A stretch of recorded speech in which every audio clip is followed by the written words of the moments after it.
Du nouveau dans l'enquête sur la mort d'Asia.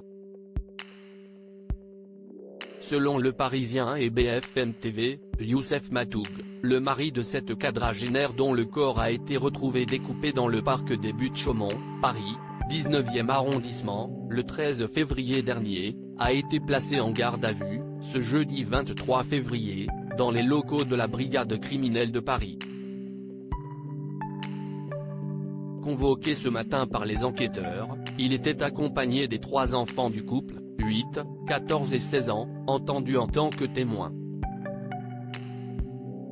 D'abord lui aussi placé en garde à vue, le temps pour les enquêteurs d'effectuer certaines vérifications, l'aîné est sorti libre dans la soirée, tout comme les 2 autres membres de la fratrie.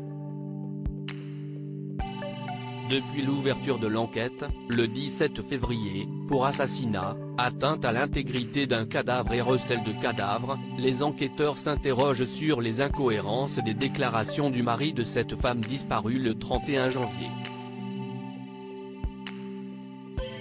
Youssef Matoug ne s'était rendu qu'une semaine plus tard au commissariat de Montreuil, Seine-Saint-Denis, pour signaler la disparition d'Asia, 46 ans.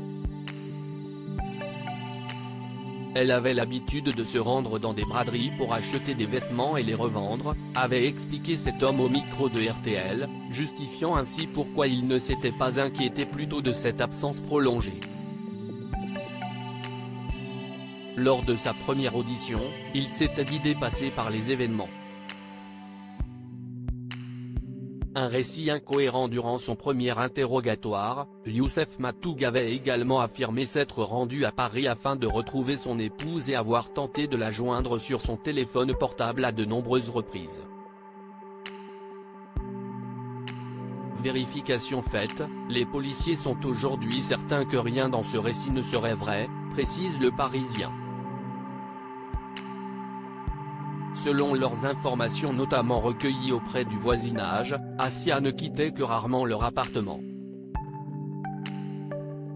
À tel point que de nombreux habitants de leur immeuble ont affirmé ne l'avoir jamais vue, comme le rapportait Aujourd'hui en France, le 16 février dernier.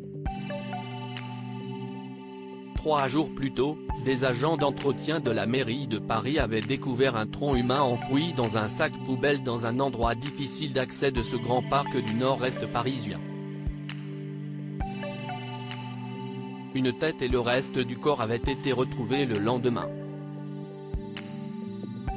Article écrit avec la collaboration de 6 médias Crédit Photo, Dr.